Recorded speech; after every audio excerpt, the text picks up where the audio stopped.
we are. It's what we do. It's how we do it. Get ready. We are the Journal.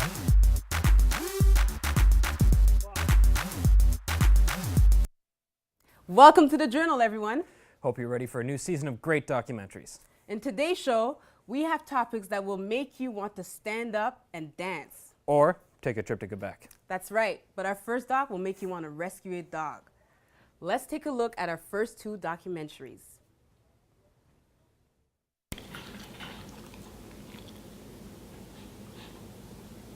Growing up in Saskatchewan, I loved my horses, I loved riding, I loved my dogs, and they gave me such incredible joy and pleasure. They were my life, and they were always a constant source of joy, I guess, in my life. Simba was my first rescue, and Simba was kind of a funny case.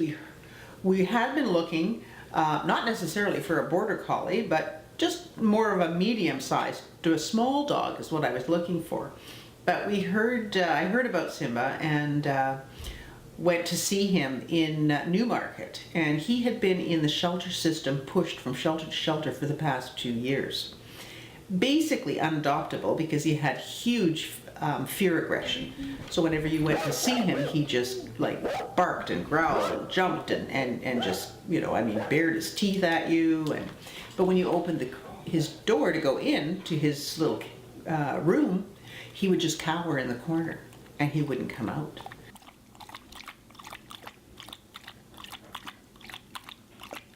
Missy is her original name was Spot.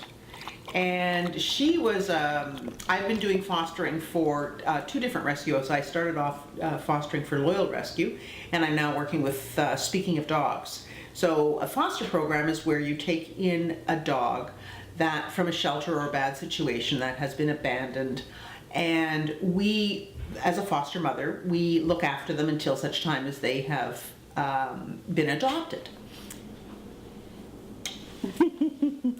And these years,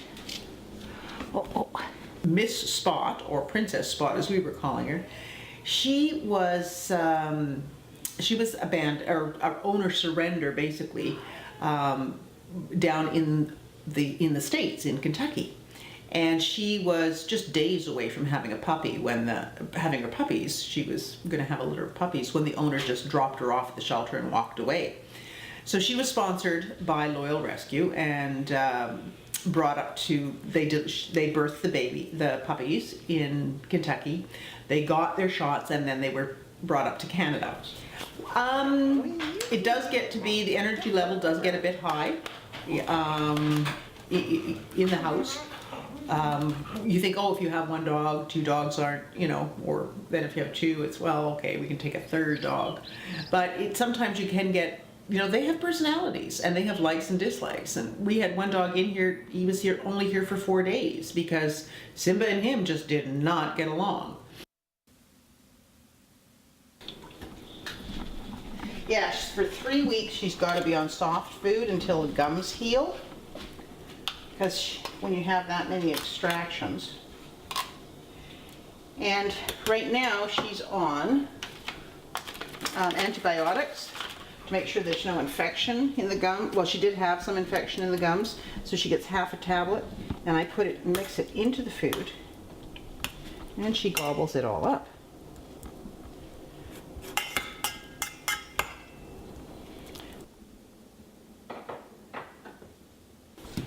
Okay, guys. Are we ready? Okay, come on, Sally.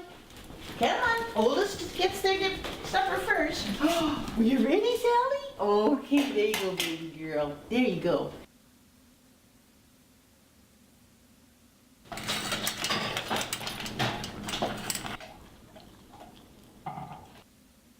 I've always had a love of animals. I dragged home every poor little stray critter to my parents' place that I could, and they were not always happy with me, but I think I came by it honestly because my dad loved dogs, and that was his his weakness as well. Who would like to go for a walk? Would you? Should we go for a walk? What about you, Missy Luna? All right, if they have to get their little halters on.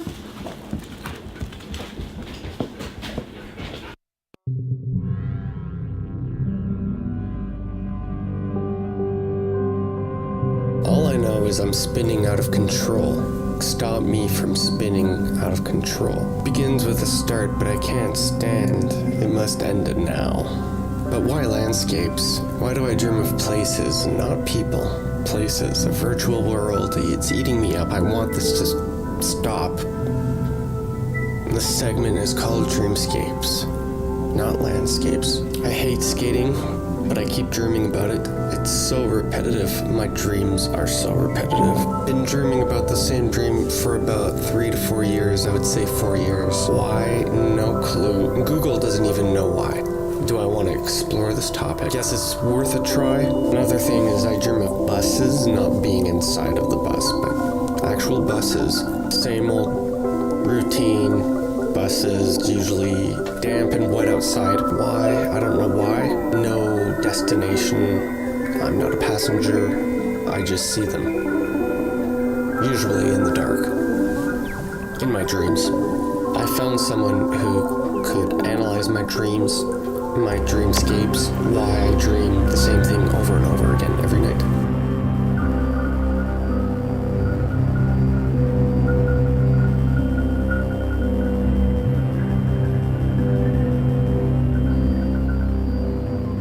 Diana and I are doing a conference call over the internet. She's in Abbotsford, British Columbia. And here she is, including her mother and her sister.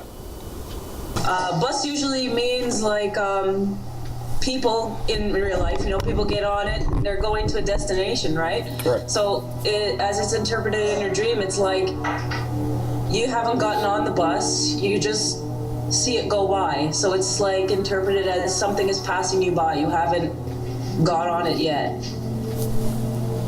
Does that make any sense? It does. Maybe you are not missing something. Maybe you're just waiting for something to arrive. That's why you're perhaps waiting at the terminal, and that thing just hasn't arrived yet. You're just waiting. Another thing is I dream of movie theaters, but it's always of the same theater. And Is there anyone in the theater, or you're by yourself? I am usually walking into a theater and the movie has already started. And it's packed, always packed, very packed. Can you find a seat? Yeah, I think I sit down, but the main part is I just walk into a full theater, kind of like an old school type of theater. And this is also a recurring dream too? Yeah, For how long? How many years? Same, like 4 years-ish? 3 to 4 years. Athena thinks that could be that you're walking in the middle of something, not in the beginning. Like, you said it good. How did you say it? I'm not repeating it properly. So you're starting like in the middle of something. You're starting in the middle of something, the middle of a project. Autobus. Okay, listen to this. Okay. You see the bus. Yeah. Troubles are passing you by. If you see the bus. Okay, if you see that, back to the bus one. If you see the bus, that means troubles are passing you by. Here it's saying you are going, zostaniesz wciągnięty w nieprzyjemne rozgrywki. You are going to get pulled into something that is not pleasant. Desirable. Like something that is not pleasant. It says that you're gonna get pulled into something that is not pleasant, that you don't. I don't know if you could relate those two dreams together. Mm-hmm. They're like trying to tell you something. Don't wait too long, or else you'll miss the opportunity. Okay. That's interesting. Yeah. Freud says repetition. Mm-hmm. You repeat something because you find it pleasurable. Repetition comes, let's say, I don't know, something happened to you in a past life that maybe didn't work out for you, or did work out for you in your favor. And in this life, it's trying to tell you, give you a clue. Yeah. But reoccurring to me means, like, especially if it's been happening for 4 years in your case, it's really, really trying to get your attention and to tell you. Otherwise, it wouldn't have been happening for that long. Then maybe it might resolve itself.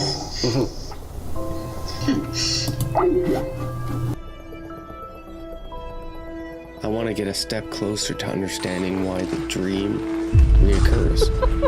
And walking into a movie theater late could mean just about anything, but it could be that whatever is being projected onto the screen, I'm not paying attention. And it probably has to do with my feelings or something like that. My subconscious probably hates me. My dreams are trying to say, hey, stop being so antisocial and show those emotions more often. Thanks.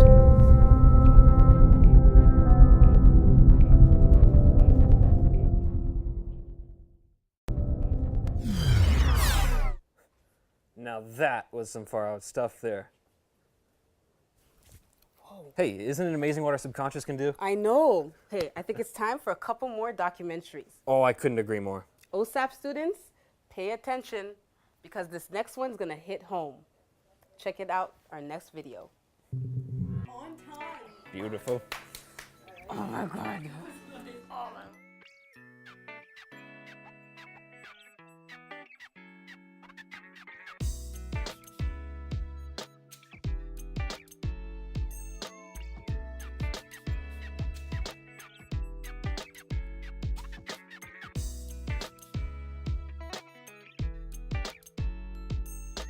Hey, I'm Stephanie Gannon. I'm 21 years old, turning 22 this year, and I was a Centennial College student in the Broadcasting and Film program. When I was a student at Centennial College, I was receiving financial aid from OSAP.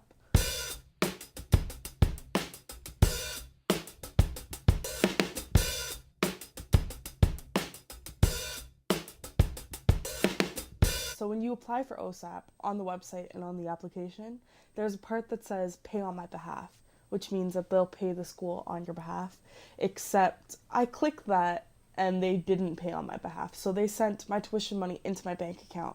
Now, at this point, I had been a student for already 3 years at Centennial College. So every other year they've paid on my behalf and I never really think anything of it. So when I saw this money in my bank account, I just assumed it was my money. And I went out and I bought a laptop with it because that's what I needed for school. And I bought I bought MetroPass and put away money for future MetroPasses so that I could get to school, and bought other various supplies. But then it turned out that that was actually my tuition money.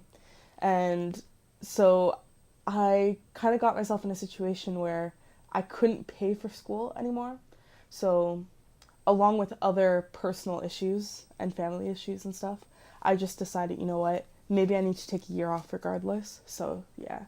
When I was in school receiving OSAP, I don't know, it was a struggle a lot of times because OSAP will only give you a certain amount of money, which I never understood because I myself seem to always be struggling.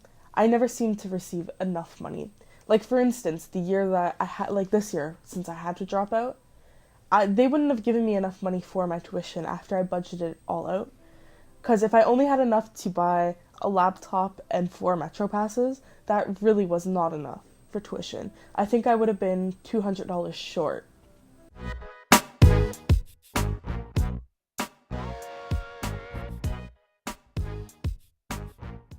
So that should be just a little bit of an insight, I guess, as to how much money they really give students. And myself, like, I come from an extremely low income family, so I should have been on the higher end of the spectrum with OSAP.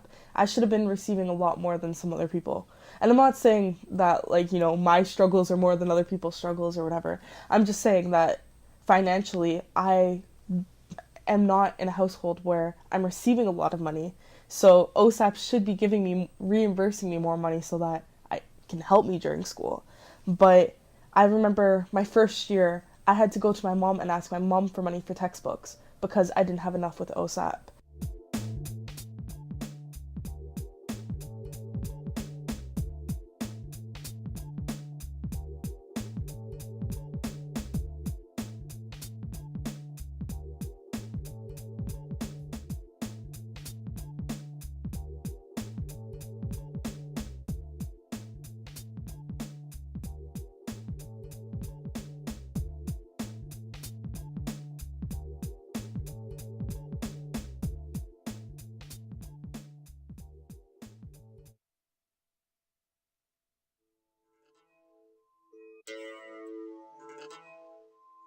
For this show in particular, it being, a unique one, how the idea came about was, simply from seeing a flyer in a washroom, and the flyer was for a wrestling event, and I said, hey, let me just go and check this out. And when I went, I just saw these local wrestlers, and I saw this boxing ring, and I was like, you know what, it would be pretty dope to have this poetry show with, the poets in a boxing ring. So I did some research to find out, how I can get the ring and that sort of thing. Met the people behind that aspect of the show, and we put it together. So because I have a great network and relationship with a lot of the poets out there, I said, hey, this is the new concept, this is what I'm doing. They all jumped on board. Because of the work that I've been doing just in the entertainment industry, I was able to just call up Maestro Cardinal and be like, hey, this is a new idea that I have, I need you guys' support, and they were just like 100% on board.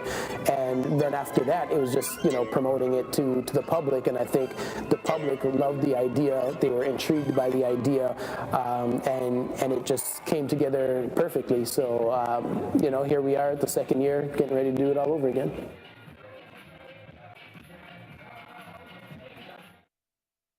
Nice.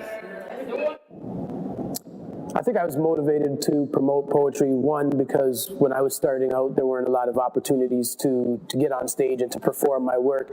And in order to create, an opportunity for myself and for those growing up at the same time I was growing up, I needed to create something for my peers.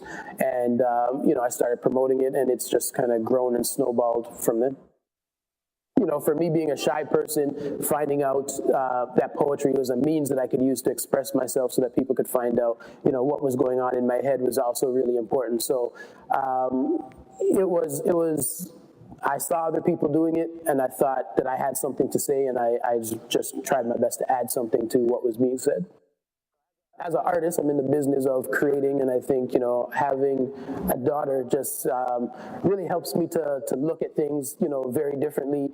She sees the world completely differently. She isn't, jaded by experience and by the concept of and the limitations of what we can do and can't do. So I think, having her just breathes new life into the creative process, because you see new inspiration. If you're willing to, to take the time and see things through her eyes, there's, so much that you can learn and that you can gain from, just listening to young people. And, for me, it's just been a great blessing to have this new perspective. And what it's also done is it's forced me to look at legacy and look at what is it that I'm leaving behind. So, before all of this stuff, you would do this stuff and it's for, your accolades and for your bio and all this kind of stuff. And now, the things I do is for her. It's what am I going to leave for her? What is she going to be able to say that her dad did? And all the steps that I take are with that in mind.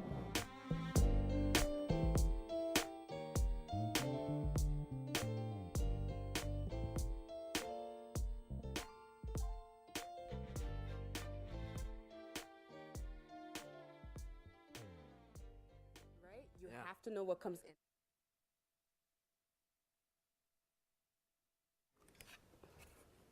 Man, that first clip got me thinking about my bank account. I know. You got to know what comes in and out of your bank account. Be careful with that. For sure. Yeah. And, I'd love the setup in the second one. Yeah, the poetry, beautiful. Now let's see what it takes to be a real painter and a real dancer. I was in class and someone noticed that all of my paintings seemed to have all the images that I had a certain affinity for, that I seemed to were all of these very, very powerful, stern, stoic figures. Not necessarily male, mostly male, not necessarily. And so I found that a lot of my work was trying to either imitate or create that. Certainly during high school, I wanted to be kind of like the cool guy, like, yeah, I'm fine, a Rambo type guy. That's something that I had always wanted, and something that I still don't think that I have, is that and to be frank with you, I'm actually glad that I don't have that, because I realized that wouldn't be me. So I suppose you could say that some of my paintings are kind of like an inner fantasy of mine. Things trying to create that.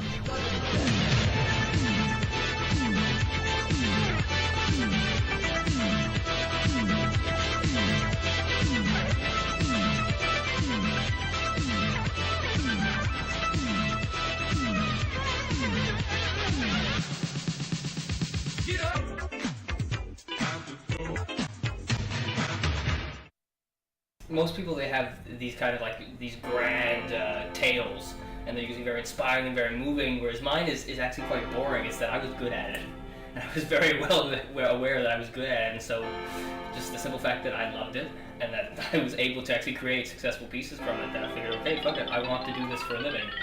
And of course, having parents who were so engaged with the arts, who knew exactly how difficult it was to survive in the business, they were incredibly supportive. They pointed me in the right direction. It was very, very much and I know this is going to sound incredibly cliche, but it's a sphere of love and contentment, and not contentment, that's the wrong word. What's the word I'm looking for? My personal favorite is I like to work mostly limited palette. I will use blues, but it's very infrequent. Typically, I'm a very big fond of red, yellow, sepia tones, stuff like that. Mixing colors always gives you subtle variances that you just couldn't get with tubes of paint. So some people, they start by drawing something out. Personally, I don't like doing that, especially something like this. I find it's much easier to blot the shadows in. Is that when you start thinking with line, your mind starts thinking in two-dimensionality. So if you start thinking in terms of shapes, in terms of the shape of the shadow, that it just, from a psychological perspective, it just does so much. But nonetheless, this is still important just so you have kind of like a basic, very malleable skeletal structure. And now we say goodbye to the big brush. And say hello to the smaller ones.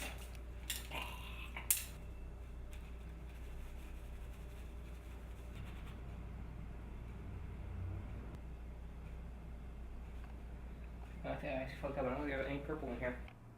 Let me see. I'm not going to be using any white because I'm just painting this dark area here, so it means I get to save on paint. Definitely, some places that I really had to work hard was this here on the zygomatic bone. That took a lot of work, and then I mostly just fixed a couple things up in the forehead. We're going to finish up the nose, just like whatever the hell this thing is right in the eye, and I've also got to fix this side of the face because I just made it way, way, way, way too big.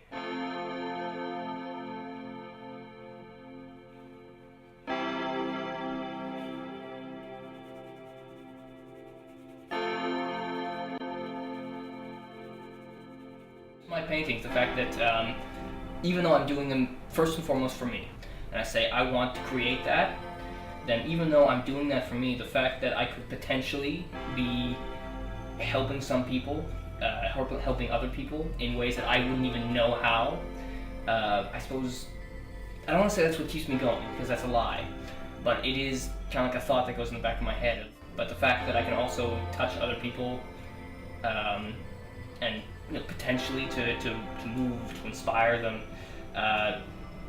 that gives me, I suppose, a small, tiny little glimmer of hope that what I'm not doing is completely selfish. If you're doing what you love, and I know this is going to sound incredibly cliche, but it's the truth, that if you're doing what you love, then you will find a way. You may die, but you will die happy. I'd rather die happy than live miserably. So yeah, it's I think I just stole that from some famous author, but yeah. I think I stole it from Hamlet, actually. Was it Hamlet? Yeah, I think it was Hamlet. Okay, Hamlet, moving on. Yeah, so it shouldn't just be hands, it should feel that on that part. Yeah, so listen to her, walk it through.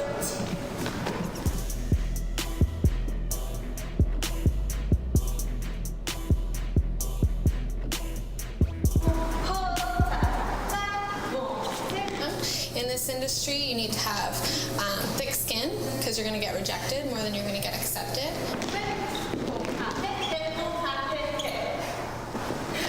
I've been dancing for my whole life, basically. I started out as a competitive dancer. It wasn't until I moved to Toronto about 6 or 7 years ago that I really got back into dance and started doing hip-hop, which was totally out of my comfort zone, but I fell in love with it, and it kind of snowballed from there. I started working at a dance studio in the office and taking the classes that were there, and then from there I just started assisting and doing small gigs for people that I knew.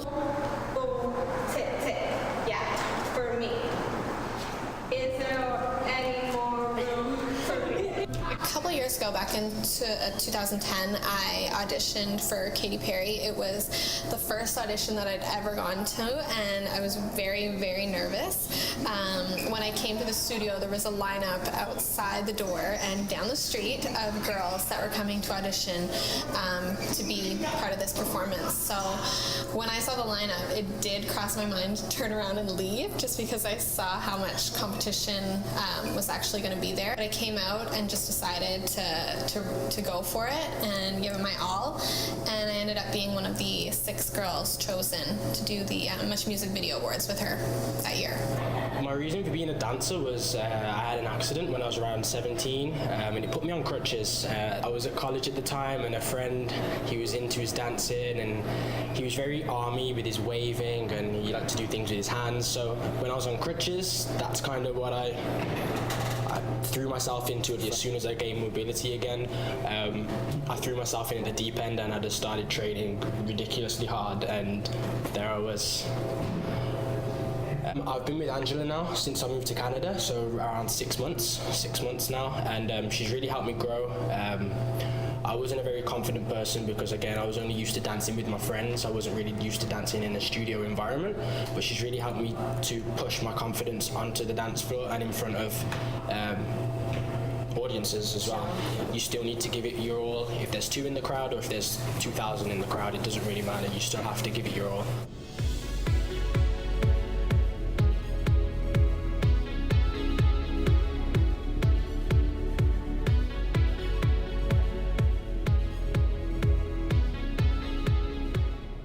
Dance, like ever since I was really little, I'd always be kind of dancing around the room and everything, so I'm surprised my parents didn't put me in it prior to that, but I did figure skates, so I got a little bit of that.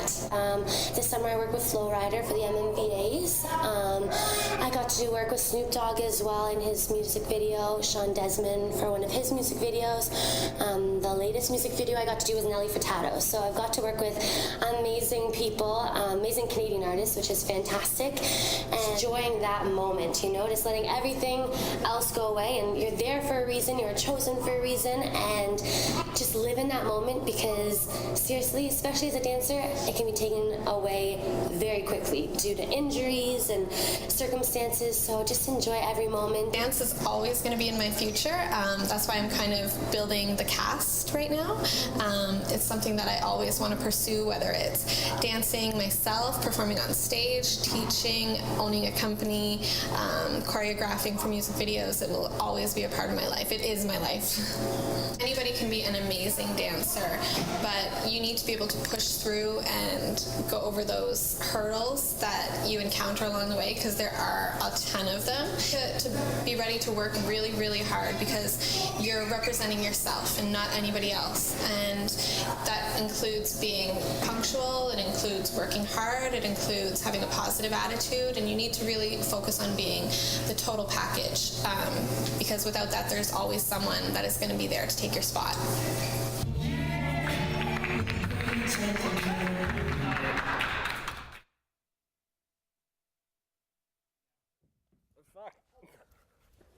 I'm just gonna start dancing. 3, 2, 1.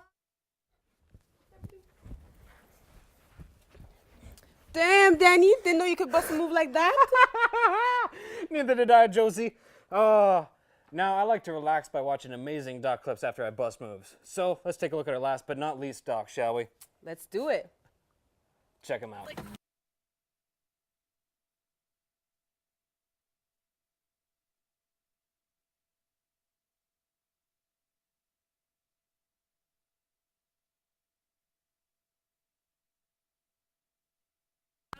Oh, hi. I don't know this. Oh my god, I see that you're starting this. Okay, hi.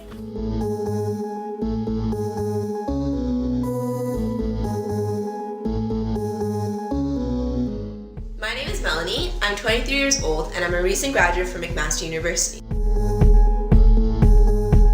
When I was younger, our school taught us about Carnival, which is a festival in Quebec City. It first started off as a tradition before Lent to eat, drink, and be merry, and for the city of Quebec to have a type of festival. So they chose Bonhomme, which is their mascot, as the main person to represent joy, happiness, and fun. Every year we celebrated Carnival in our own school, and we would get a visit from Bonhomme, and there would be winter activities and games, and it would be really, really fun. So it's always been a dream of mine to visit Quebec City and actually experience Carnival. And the one thing I really wanted to do was meet Bonhomme in Quebec City. We arrived at the hotel. We had a little bit of difficulty because we paid for only a double bedroom, but then there was only allowed to be 2 people. We'd wait like maybe 5-10 minutes and then sneak in another 2 people. And so that was a little bit chaotic, but it was still fun, I guess. Oh my gosh, man. Kyle, I'm gonna kill you. Yo, why? You can't even see me. Alright guys, so what's going on here? Oh my god, please get out of here. Kyle, please. Why? Yes. You gotta embrace it like Melanie. Just embrace it, Jen, because it's gonna happen. The first things we did when we got there is we went down a giant hill of snow and went down wooden sleds.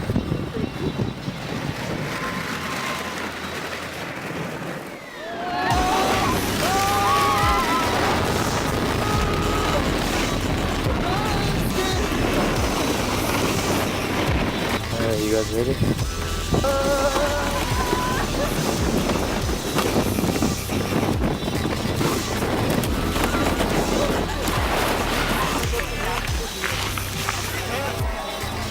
We're going up the hill, then we're gonna come down, have lots of fun.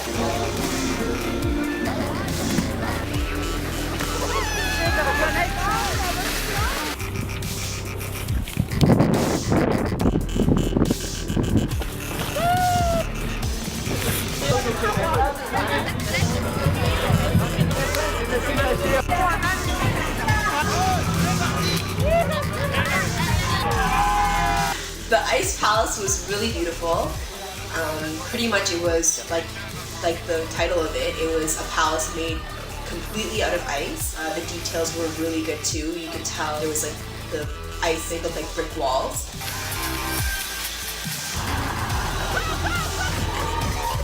One of the funnest nights for me was when we went to, it was called the hottest party in Quebec. So pretty much there was a DJ playing in the ice caps. They were playing music for anybody that wanted to come, and they also had a huge ice dome where they had a bar and people could go get drinks and go dance as well. It's probably one of the most fun things I've ever done, I could say, in my life, because it was outdoors, it was so cold, but because like everyone was dancing and having fun, it was just, you didn't even realize that it was that cold.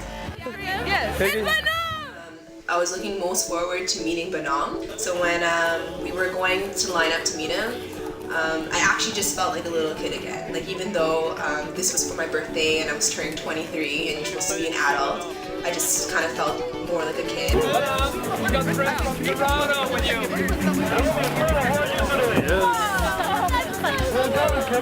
Bonhomme! How did that feel? Finally meeting Bonhomme. And he had like a cool like microphone. Yeah, dream come true. I really appreciated that even though I'm getting older, I can still kind of hold on to some of my childhood. Even like little things like meeting a mascot, who obviously I know behind it is just a random person, still can give me some type of excitement and just, you know, it's really fun still. And as you get older, you kind of forget about everything in your childhood because you're focusing on the future. But this was a chance for me to be able to hold on to my childhood and then also spend it with my best friends, which was a great experience.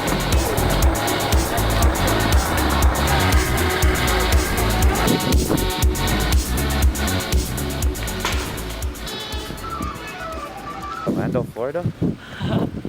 It's our last night. Bye, Quebec.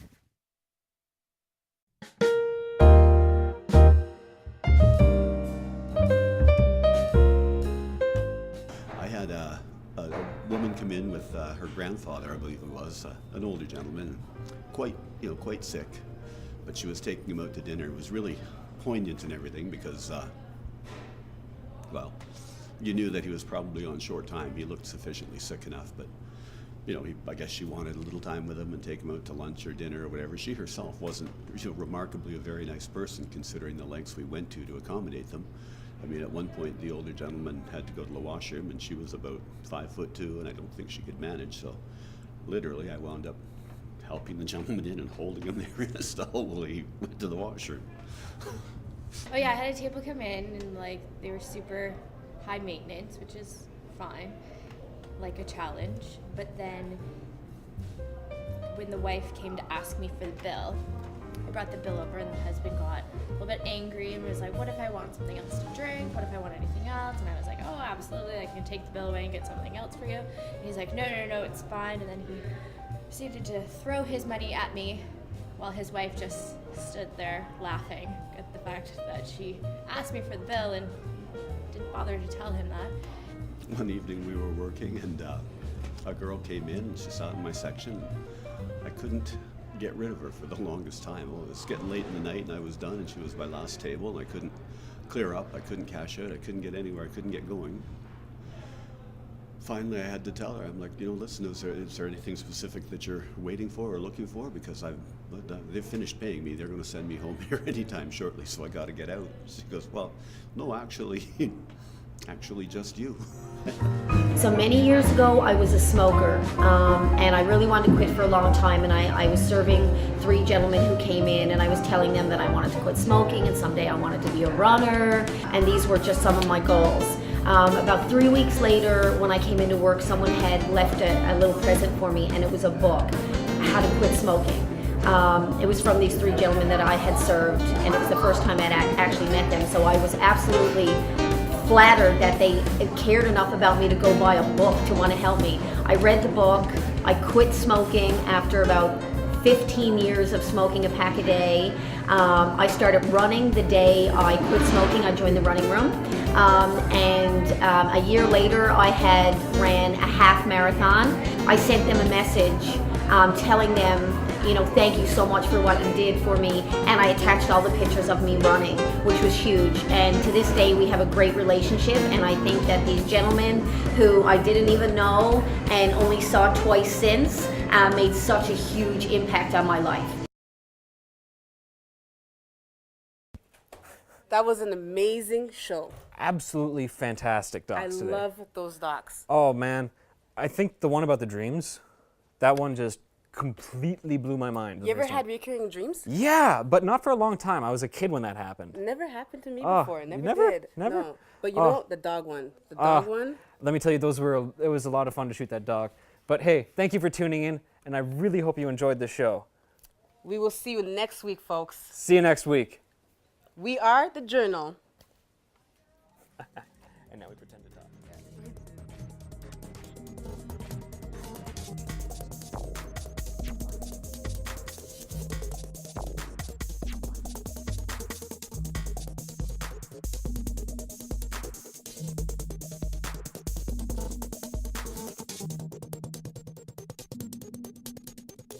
Yeah.